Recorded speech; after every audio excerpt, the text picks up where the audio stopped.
പ്രിയപ്പെട്ടവരെ, എല്ലാവർക്കും നമസ്കാരം. ബാങ്ക് ജീവനക്കാരുടെ ശമ്പള പരിഷ്കരണം പൂർത്തീകരിക്കുന്ന അവസാന ഘട്ടത്തിലെത്തിയിരിക്കുകയാണ്. ഇപ്പോൾ 3 വർഷം പിന്നിട്ടിരിക്കുന്നു. ഈ സന്ദർഭത്തിൽ ഇന്ത്യയിലെ ബാങ്ക് ജീവനക്കാർക്ക് കിട്ടിക്കൊണ്ടിരിക്കുന്ന ശമ്പളം അത് പര്യാപ്തമാണോ എന്നുള്ളൊരു പരിശോധന അനിവാര്യമാണ്. ഗ്രാജുവേഷനുള്ള ഒരു ക്ലറിക്കൽ ജീവനക്കാരന് 33 വർഷം സർവീസ് പിന്നിടുമ്പോൾ കിട്ടുന്നത് ഏകദേശം 85,000 രൂപയാണ്. എന്നാൽ ഇന്ത്യയിലെ റിസർവ് ബാങ്ക് ഓഫ് ഇന്ത്യയിലെ അതേ തസ്തികയിലുള്ള ഒരു ഗ്രാജുവേറ്റ് ക്ലർക്കിന് കിട്ടുന്നത് 1,21,000 രൂപയാണെന്ന് നാം മറക്കരുത്.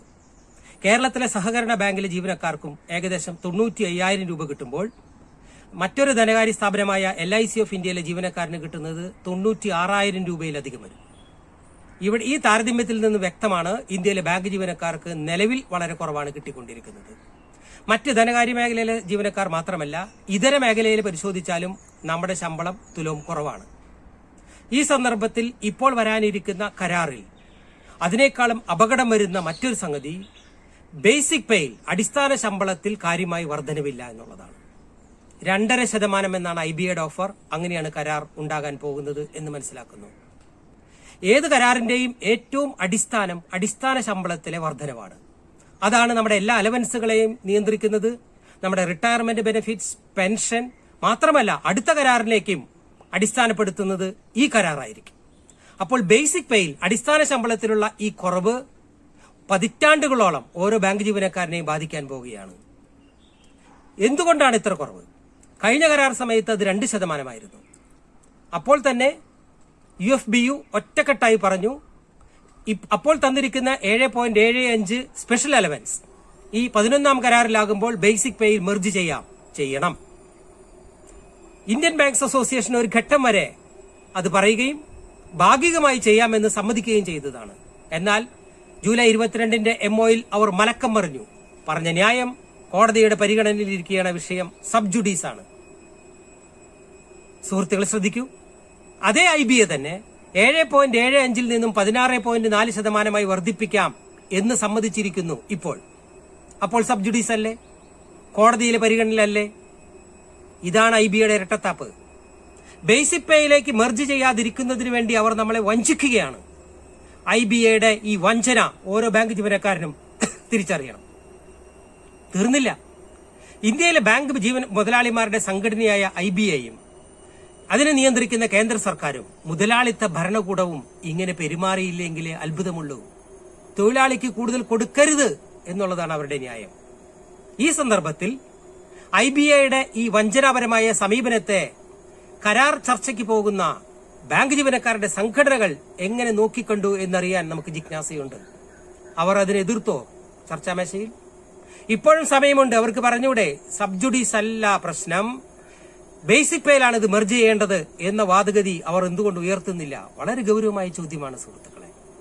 ബേസിക് പേ വർദ്ധിച്ചില്ലെങ്കിൽ അത്യന്തം അപകടകരമാണ്.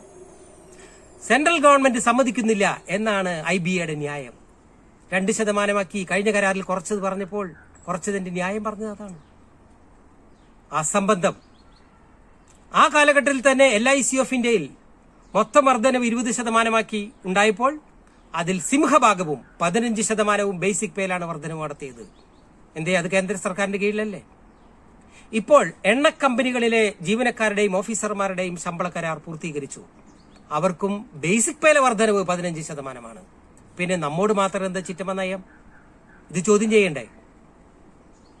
പെൻഷൻ അപ്ഡേഷൻ 2 ദിവസം മുമ്പ് ഇന്ത്യയുടെ ധനകാര്യമന്ത്രി ശ്രീമതി നിർമ്മല സീതാരാമൻ പറഞ്ഞിരിക്കുന്നു, ഇന്ത്യയിലെ ബാങ്ക് ജീവനക്കാർ COVID-19 എന്ന മഹാമാരിയെ നേരിട്ടുകൊണ്ടാണ് ബാങ്കുകളിൽ പണിയെടുക്കുന്നത്. മഹനീയമായ സേവനം. നല്ലത്, സ്വാഗതം ചെയ്യുന്നു. അവർക്ക് പരിഗണന കൊടുക്കണം, പെൻഷൻ കൂട്ടണം എന്നെല്ലാം പറഞ്ഞിട്ടുണ്ട്. അതും ഞങ്ങൾക്ക് സ്വീകാര്യം. എന്നാൽ ഞങ്ങൾക്കറിയാനുള്ള ആഗ്രഹം, ധനകാര്യമന്ത്രി IBAനോട് വിളിച്ചു പറഞ്ഞോ പെൻഷൻ അപ്ഡേഷൻ ബാങ്ക് ജീവനക്കാരുടെ പതിറ്റാണ്ടായിട്ടുള്ള ഡിമാൻഡുകൾ അംഗീകരിക്കണമെന്ന്? 30 കൊല്ലം മുമ്പ് റിട്ടയർ ചെയ്ത ഒരു ബാങ്ക് ജീവനക്കാരന് അന്ന് കിട്ടിയിരുന്ന 3000 ബേസിക് പെൻഷൻ തന്നെയാണ് ഇപ്പോഴും എന്നുള്ളത് കൊണ്ട് എത്രയോ കടുത്ത ദുരിതത്തിലാണ് ഭൂരിപക്ഷവും വരുന്ന ബാങ്ക് റിട്ടയറീസ്. ഈ ശമ്പള കരാറിൽ ആ പെൻഷൻ അപ്ഡേഷൻ നടത്തിയില്ലെങ്കിൽ അത് നടത്താൻ സെൻട്രൽ ഗവൺമെന്റ് നിർദ്ദേശം കൊടുക്കണം എന്നാണ് ഞങ്ങളുടെ അഭിപ്രായം. എന്താ ചെയ്യാത്ത? പറ്റിക്കുകയല്ലേ നമ്മളെ? 5 ഡേ ബാങ്കിങ്. കേരളത്തിലെ ബാങ്ക് ജീവനക്കാരെങ്കിലും കഴിഞ്ഞ 2-3 മാസമായി അനുഭവിക്കുന്ന അക്കാര്യത്തിലുള്ള ഒരു സുഖം ഞാൻ പറഞ്ഞറിയിക്കേണ്ടതില്ല. എന്തുകൊണ്ടാണ് 5 ഡേ ബാങ്കിങ് അംഗീകരിക്കാത്തത്?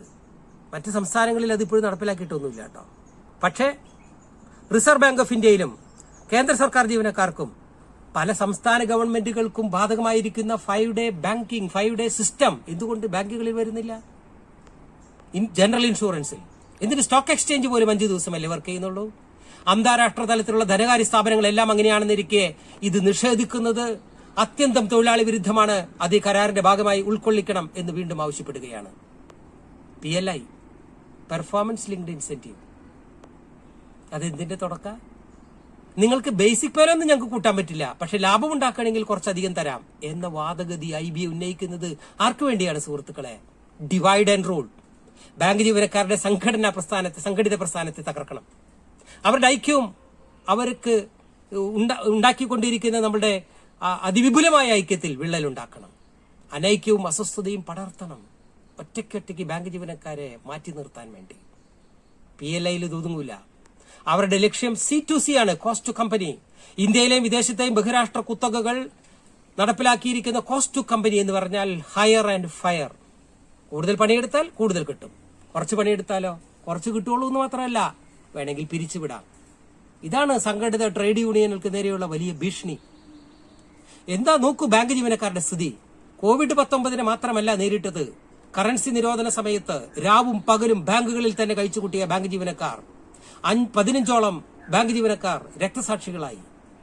തീർന്നില്ല, ഇപ്പോഴും അത് തുടരുകയാണ്. അമിതമായ ജോലിഭാരം, സമ്മർദ്ദമാണ് നടക്കുന്നത്.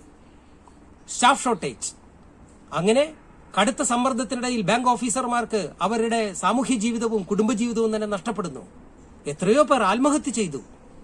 ഈ സന്ദർഭത്തിൽ കിട്ടേണ്ടത് ഇത് മാത്രമാണോ, ഇത്രയും മതിയോ എന്നുള്ള ചോദ്യം നാം ഉയർത്തണ്ടേ? അത് ഉയർത്തിക്കൊണ്ട് നമ്മൾക്ക് ഇപ്പോൾ ഉണ്ടാകുന്ന കരാറിൽ വരുന്ന അപകടത്തെ തിരിച്ചറിഞ്ഞ് ബാങ്ക് ജീവനക്കാർ ഓരോരുത്തരും ഓഫീസർമാരും സ്വന്തം സംഘടനയ്ക്കകത്ത് ഇതിങ്ങനെ പോരാ, ഇങ്ങനെയല്ല വേണ്ടത് എന്ന് ശബ്ദമുയർത്തേണ്ട ഒരു സവിശേഷ സാഹചര്യമാണ് ഇപ്പോൾ നിലവിലുള്ളത്. എന്തിനാ ഒരു ബാങ്ക് ജീവനക്കാർക്ക് ഇങ്ങനെ കുറയ്ക്കുന്നത്? എന്താണ് നമ്മോട് മാത്രം ഇങ്ങനെ ഒരു സമീപനം? ഈ രാഷ്ട്രീയം കൂടെ നമുക്ക് പറയാതെ പോയിക്കൂടാ. കഴിഞ്ഞ 10-30 കൊല്ലമായി ബാങ്ക് ജീവനക്കാരുടെ സംഘടിത പ്രസ്ഥാനം ബാങ്കിംഗ് രംഗത്തെ പരിഷ്കാരങ്ങൾക്കെതിരെ സംഘടിതമായ പോരാട്ടമാണ് UFBയുടെ നേതൃത്വത്തിൽ. അതിനെ തളർത്തണം. എന്തിനാത്? ഇന്ത്യയിലെ പൊതുമേഖലാ ബാങ്കുകളിലെ സർക്കാർ ഓഹരികൾ പൂർണ്ണമായും കൈയൊഴിയുക എന്നുള്ളതാണ് പുതിയ നയം. 51% ഇപ്പോൾ. ഒന്നും വേണ്ട എന്നുള്ളതാണ് സമീപനം. തീർന്നില്ല. പുതിയ സമീപനങ്ങൾ ധനകാര്യമന്ത്രി വിളിച്ചു പറഞ്ഞിരിക്കുന്നു. 12 പൊതുമേഖലാ ബാങ്കുകളിലെ മേധാവികളോട് എന്താണ്? ഡോർ സ്റ്റെപ്പ് ബാങ്കിംഗ് തുടങ്ങണം. 12 ബാങ്കുകളും കൂടെ ചേർന്ന് ഒരു കമ്പനി തന്നെ രൂപീകരിച്ചിരിക്കുന്നു മാസ് ഔട്ട്സോഴ്സിംഗിന് വേണ്ടി. ബാങ്ക് ജീവനക്കാരുടെ സ്ഥിരം ജോലിക്കെതിരെയുള്ള ഏറ്റവും വലിയ ഭീഷണിയായി ഇത് വന്നിരിക്കുന്നു. സ്റ്റേറ്റ് ബാങ്ക് ഓഫ് ഇന്ത്യയിൽ VRS, അത് ഒരു CRSന്റെ രൂപത്തിലാണ് നടപ്പിലാക്കുന്നത്.